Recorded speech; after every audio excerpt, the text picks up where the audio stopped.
Hi, everyone. I hope you're all doing well this evening.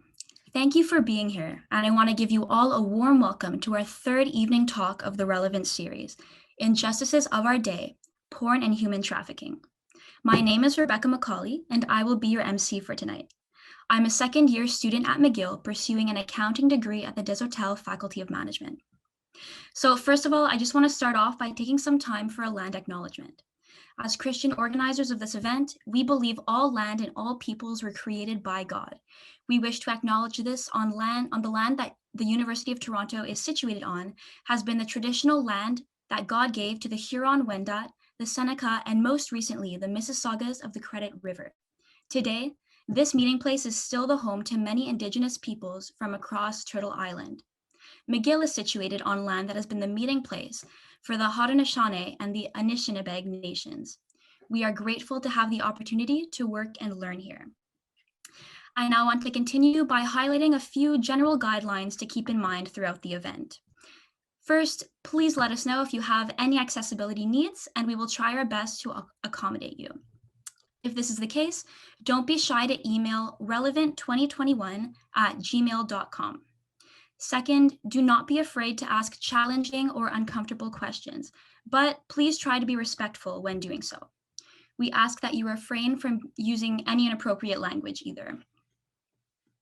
Now, to start off the night, I'm pleased to introduce Sarah, who will be sharing her story with us. Hi, I'm Sarah, and I'm a graduate of both McGill and U of T, which is where I earned my Bachelor and Master of Social Work degrees, respectively. So, as a student at both campuses, I was involved with International Justice Mission, a global NGO dedicated to upholding human rights, law, and law enforcement, and to address specific barriers that keep law enforcement from being able to protect vulnerable communities.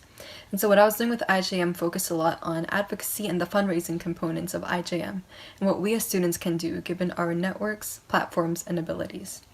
And so as an undergraduate student at McGill, a large part of my studies focused on international social work and the development and research of ways to holistically administer and practice interventions and care in the context of different cultures. When I came to U of T as a graduate student, my concentration was in human services management and leadership, so more looking at business and management and how to bridge that with social work ethics and look at those through a social work lens. I also had the opportunity to research things that I was interested in, like human trafficking, and to gain practice in public advocacy and policy writing components of human trafficking as it currently exists within Canada. I do think that human trafficking is a prevalent but not widely discussed issue in Ontario, which is disappointing since about 2/3 of police reported human trafficking cases in the country are from Ontario, and Montreal itself is designated as a popular destination for sexual tourism. Francophones who are trafficked outside of Quebec are usually more vulnerable to exploitation given the English speaking barrier. And I do think that a lot of these trafficking cases and perpetuation of trafficking in general comes from unawareness among Canadians of the warning signs of trafficking.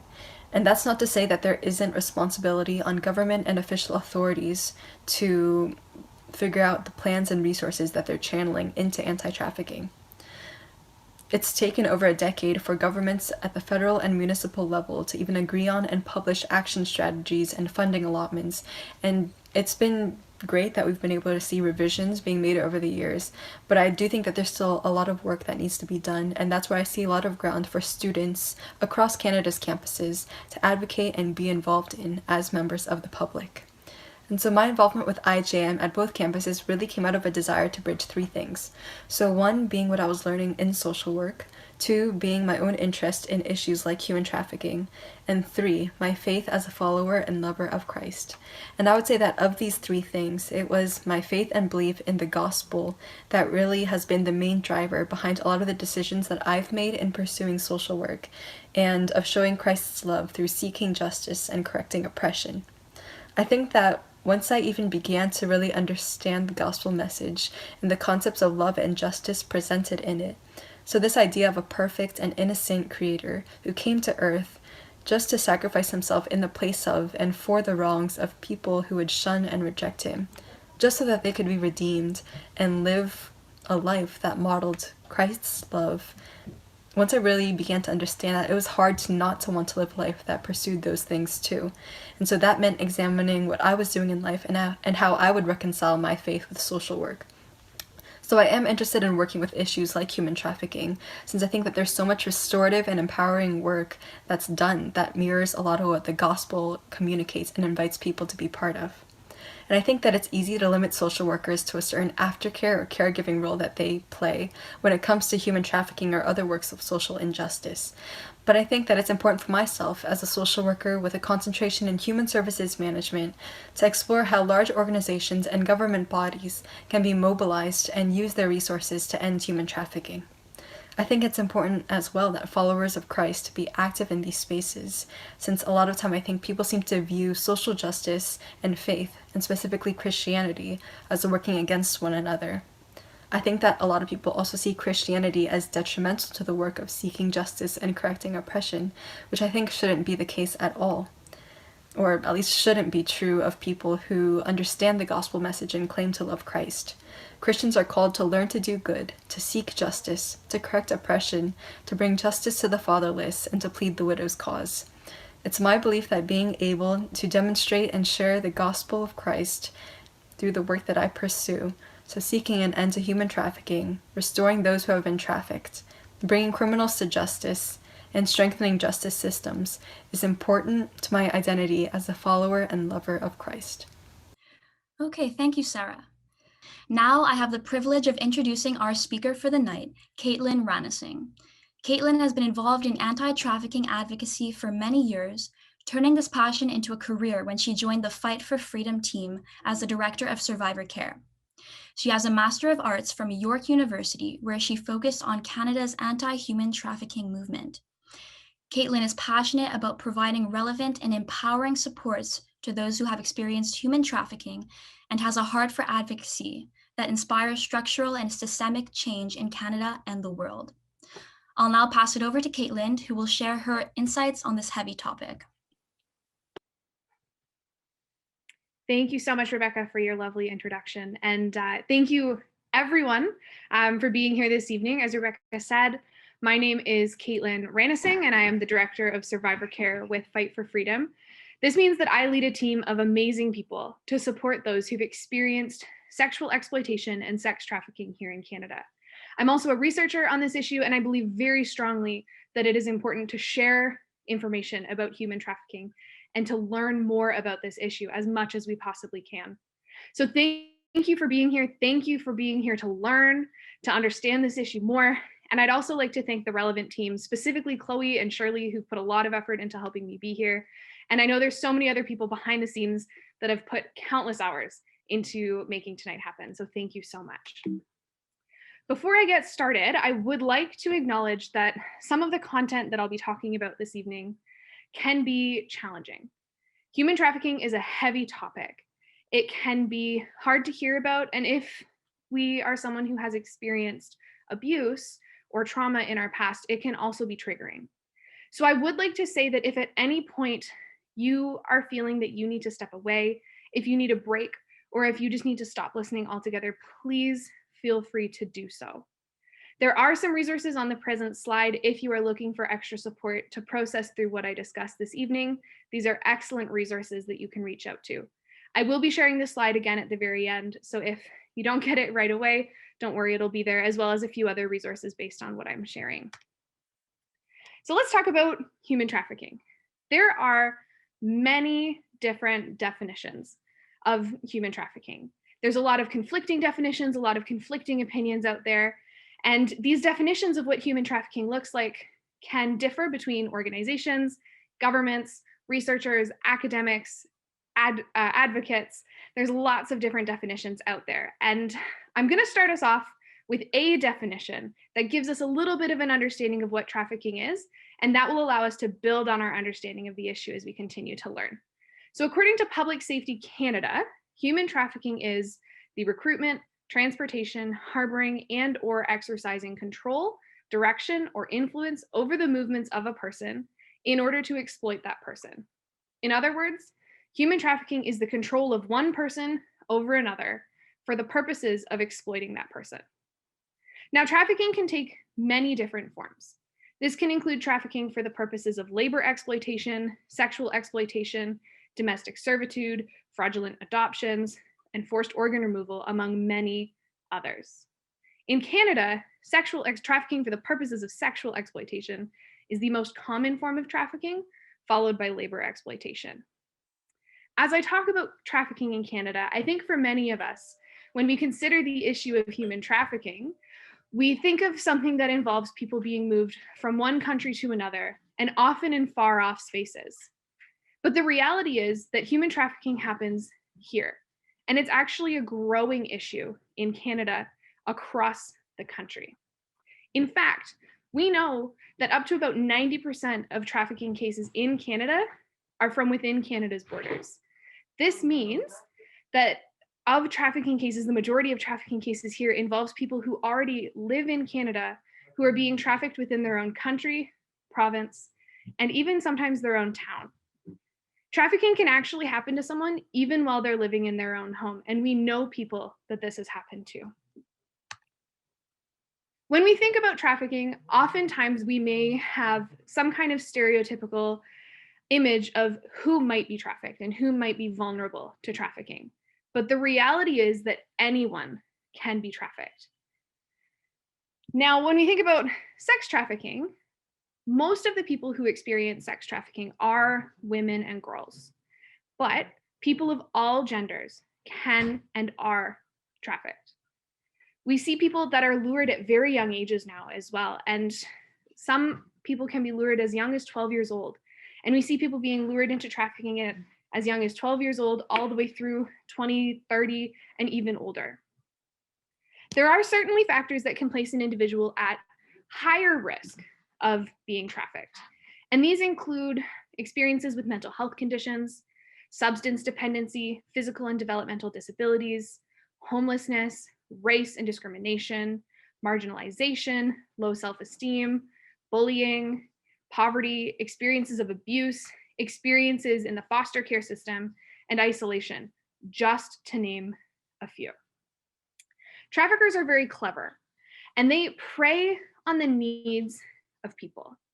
They are very skilled at identifying an individual's insecurities, their hurts, and the gaps in the needs of their lives. And they will prey on these things to manipulate and exploit that person. Now, much like how anyone can be trafficked, anyone can be a trafficker. And I think more here, when we think about traffickers than perhaps those who are trafficked, there's often a stereotypical image that will come to mind when we think of who the traffickers might be. And I've seen this lots where people will have an idea of who a trafficker might be, and these stereotypes are actually often false. Men are most often the traffickers. Of police reported cases of human trafficking, at least, we know that 81% of those who are accused are male. And usually these men are in their early to mid 20s. Women can also be traffickers. In quite a few cases, when a woman is a trafficker, she's often been trafficked herself first. This is not always the case, but often she will have been trafficked first and is now luring or recruiting on behalf of her trafficker in order to avoid or escape her own exploitation. We're also seeing more and more often that youth and young adults are involved in exploiting others in high schools and in colleges and universities. So really, anyone can be a trafficker, just like anyone can be trafficked. As we have become more digitally reliant, trafficking and exploitation have increasingly moved online.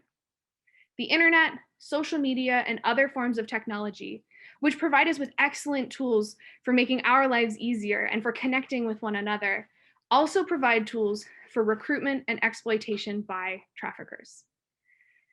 Folks can be lured and exploited through various online platforms, and there's lots of recent evidence here in Ontario of perpetrators reaching out to kids and youth on social media platforms like Instagram, Snapchat, and TikTok. Pornography has likewise become more accessible online. Porn is being watched online at an increasing rate. This isn't new, but it is growing. And as porn becomes more accessible online, it becomes more easily accessible to younger and younger people. So the average age of a young person being exposed to pornography now is about 11 years old. To give you a few quick facts on pornography, the porn industry is a multi-billion-dollar industry. It's driven by huge profits with incredible reach. 32% of teens and 49% of young adults say that all or most of their friends regularly view pornography. 1 in 4 internet searches are for porn, and 36% of the internet is made up of pornography. The porn industry is very poorly regulated, if regulated at all. How can one verify the age of someone involved in pornographic material, or whether or not that person has consented to engage in that pornographic material? The truth is, you can't, and they don't verify this. You may have heard a lot of talk about Pornhub lately. There's been a lot of discussion in the last few months about the inability of the porn industry to verify the age and consent of those involved. And a lot of this conversation has centered around one of the most major porn websites, Pornhub. These conversations have been pushed forward by organizations like Exodus Cry and have resulted in a huge surge of concerns about the age and consent of folks involved in pornography. These conversations even resulted in MasterCard and Visa pulling their partnership with Pornhub so that people can no longer use their MasterCard or their Visa to purchase porn on that website, specifically because of these concerns about child pornography existing on Pornhub's website and not being regulated at all. So you may be wondering, what does this have to do with human trafficking? Pornography and sex trafficking are actually interconnected in many different ways. First of all, pornography fuels the demand for paid sex. And when the demand for paid sex increases, there's a corresponding increase in the number of people who are trafficked for the purposes of sexual exploitation. In addition to that, studies have shown that porn use is directly related to sexual, physical, and verbal violence. So this means that as porn use increases, demand for sexual services increases, sexual exploitation increases, so does the risk of violence in these spaces. So this places those who are engaging in sex work and those who are being exploited and trafficked at higher risk of experiencing violence than they already were. Further, people who are involved in the production of pornography are sometimes trafficked themselves. There are some studies that have shown that about 50%, half of the women who've been experienced sex trafficking and sexual exploitation have at some point been forced into pornography. And finally, the production of pornographic images and videos can actually make a person more vulnerable to being trafficked or exploited. One of the luring and manipulation tactics that traffickers will use is pressuring a young person into sharing a sexually explicit image or video of themselves. And the trafficker will later use that image or video to blackmail, control, and exploit that young person. When this happens, the trafficker will have established some kind of relationship with this young person, usually online. And they will have convinced this person that they are their friend or their intimate partner, that they're in love. And they'll use this relationship to gain access to this image or this video that they later use to exploit them. We at Fight for Freedom have worked with a number of individuals who have had their explicit images and videos used to lure them, to manipulate them, to control them, and even to humiliate and isolate them while they're being trafficked. This happens a lot to teens, and it does happen to young adults as well. This year, as we have all navigated COVID-19, and we've all spent a lot more time at home and a lot more time online, luring and online exploitation has become more prevalent and more accessible. There has been very little research at this point conducted on the impacts of COVID-19 on trafficking and exploitation. But we do know from the little research that exists, and anecdotally, we know that through this pandemic, trafficking, which may have taken place in more public spaces previously, has had to move more underground. This means that people are placed in more dangerous situations, and the risk of exposure to illness increases as well.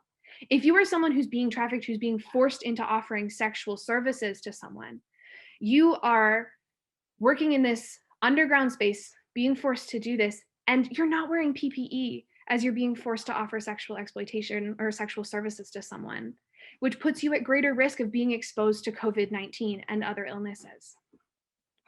We do also know that porn use has increased throughout this pandemic, as well as online exploitation.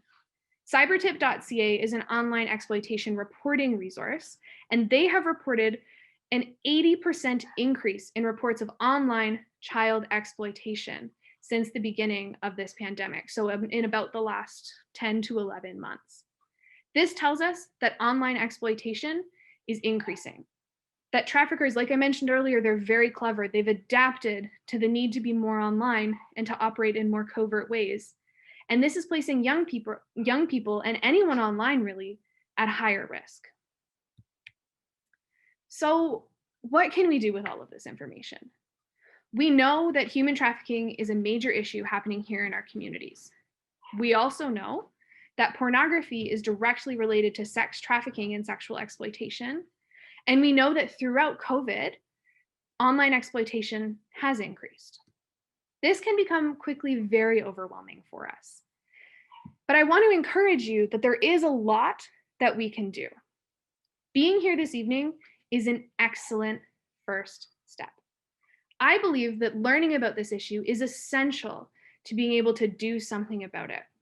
The more that we learn, the better we understand this issue, the more equipped we are to take action. So I would encourage you that if this is something you feel is important, if you're listening to this and you're thinking, I've got to know more about human trafficking, I want to do something about this, I would encourage you to do research and learn and find opportunities to understand this better. Most of us here this evening, as I understand it, are university students or are connected to a university in some way.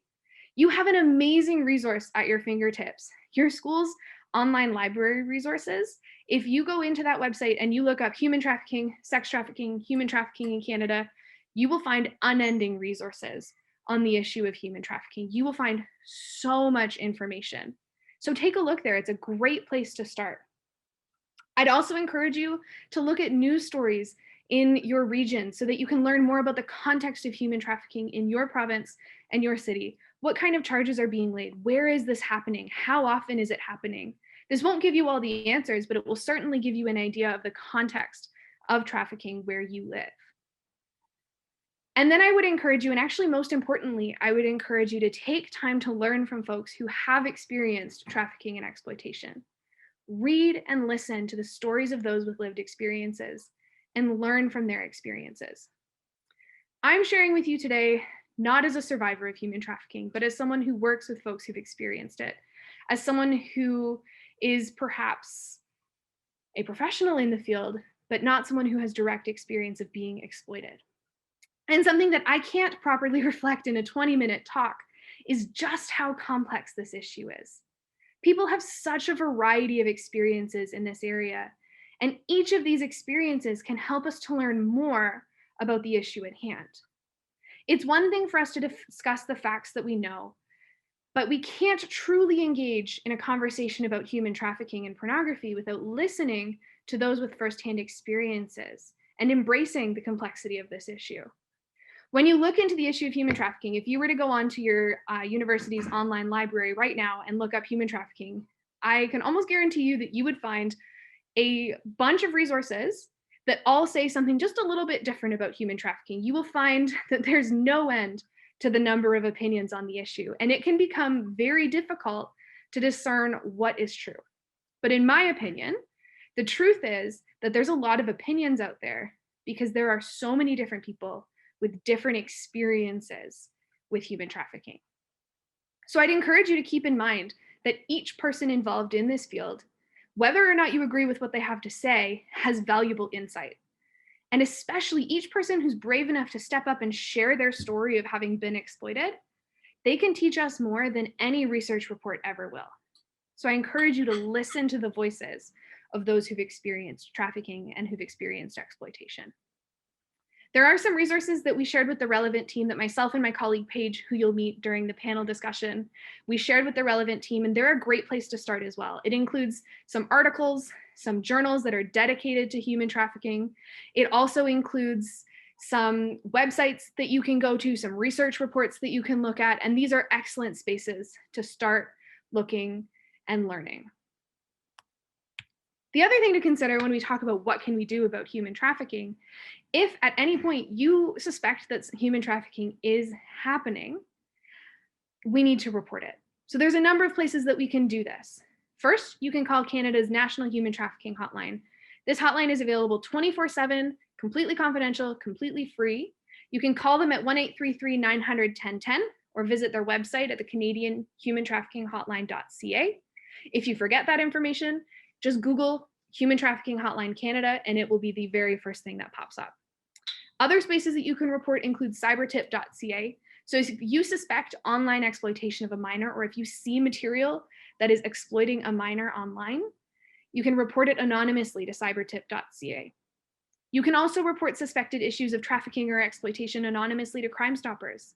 And if someone is in immediate danger, or you suspect that someone under the age of 18 is being trafficked, please call 911 or your local police service. This issue is a dark one. It's difficult, it can be hard to hear about, it can be triggering, and it can be traumatic just to learn about. And it's okay to feel upset, saddened, or burdened by injustice and suffering. In the midst of this suffering and in the midst of this injustice, there is hope. We have hope in a God who heals and restores. We have hope because we know that God is working in our midst, especially in these dark situations. He works to show mercy and heal the hurting. I believe that God is a God of justice, mercy, and love, that he's a God who keeps his promise and a God who promises restoration, who promises good things. I've seen this firsthand in my work with folks who've experienced trafficking. The people that I support have been deeply hurt and their lives are not easy. Even after their trafficking situation has ended, there's a lot of difficulty that they face in their lives. But I've seen God working in these spaces and I've seen how deeply he cares for each person who's been impacted by this injustice. I have the honor of being called to this work, of walking alongside those who've been trafficked through the deep challenges that they face. If you've been moved by this issue, if this is something that you feel is important, or if you're someone who's been personally impacted by it, I want you to know that there is hope. Injustice is not God's design, and he's working with us to bring about change for better things.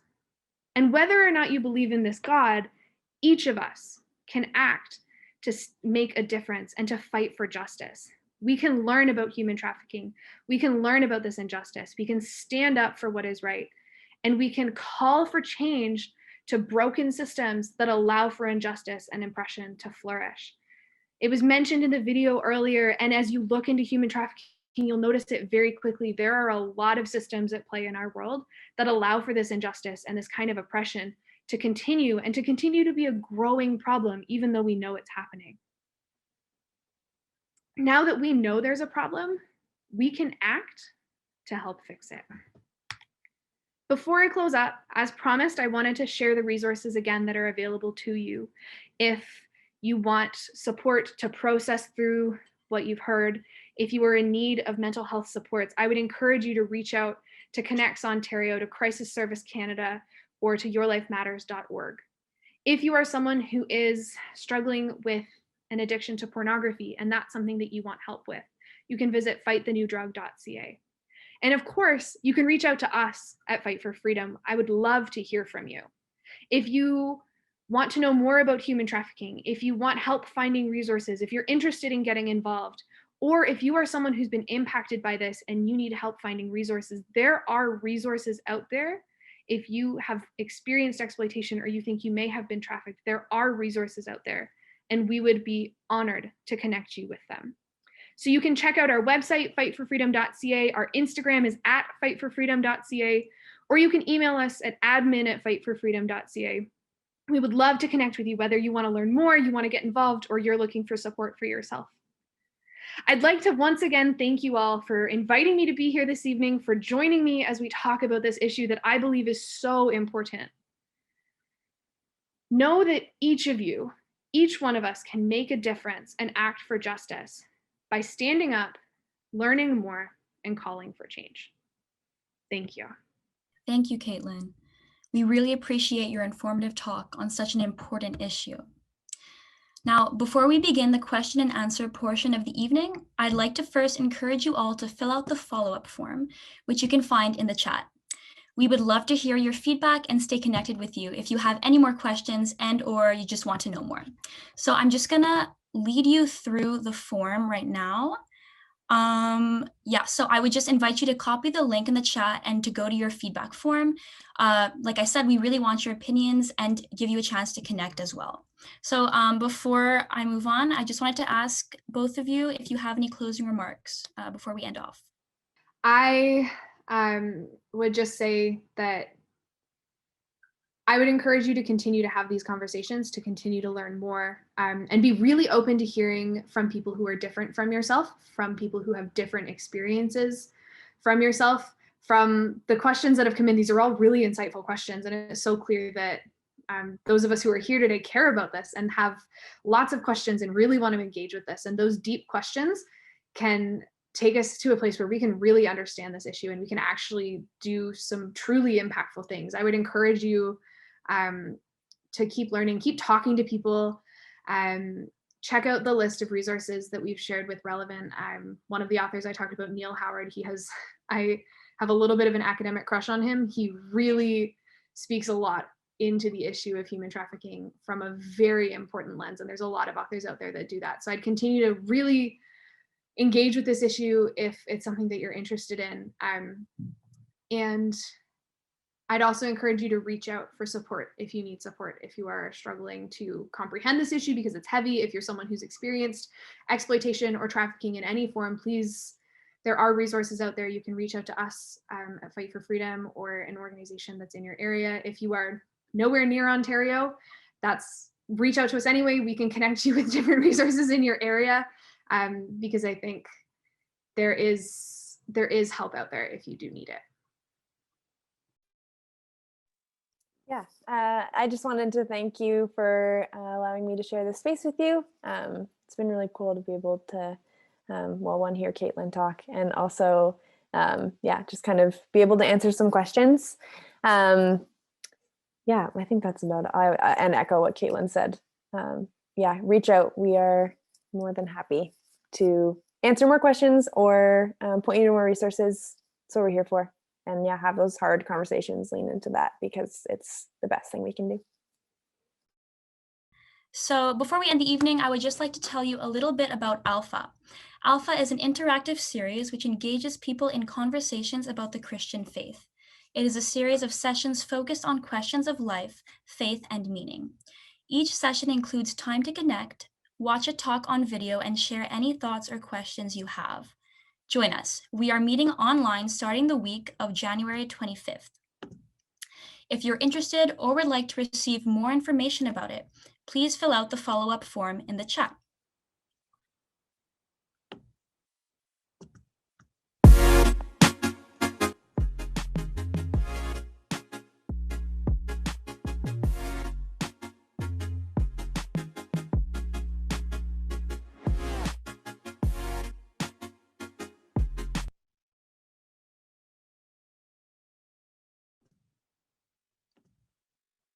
All right.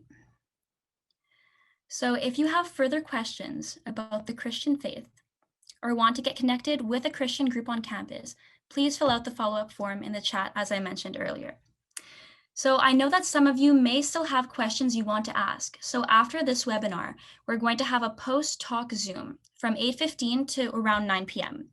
It will be a non-webinar style and more informal, so you can have a chance to talk to the speaker and panelists directly, or just ask questions in the chat if you'd like. We will also go over some more Slido questions that we weren't able to cover just now.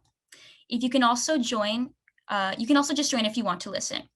The Zoom link is on this slide, and I believe it'll also be posted in the chat. I also wanted to let you guys know that we have other talks for the rest of the week. You can take a screenshot of the schedule on the slide or just go to relevantseries.com for more information.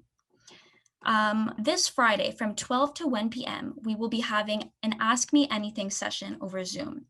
If you have a pressing question about your faith, or maybe many, that you've logged in the back of your mind, come and ask George, a staff member at Power to Change and Westminster Chapel, who will attempt to answer your questions. If you want to try to stump George, or you just want to listen to other people's questions, then you're invited too. Now from 11 a.m. to 12 p.m. on Thursday, which is tomorrow, and from 5 to 6 p.m. every evening, we also have perspective Zoom sessions. In these sessions, you can talk to volunteers and other attendees about 5 important topics: the nature of God, human nature, the meaning of life, identity of Jesus, and the source of spiritual truth. Feel free to come alone or invite a friend. We would love to hear your voice and your perspective on these things. You can also follow us on Instagram and Facebook at Relevant U of T and at Relevant McGill. So I just want to say once again, thank you all for joining us. I hope you took something away from this very informative talk. Another big thank you to Kaitlyn and Paige for sharing with us. I would also like to thank our AV and coordinating team for the work they did in making this event possible. Be sure to check out the schedule for the last 2 days of the Relevant series, as there are some more great talks to come. Have a good evening and hope to see you soon.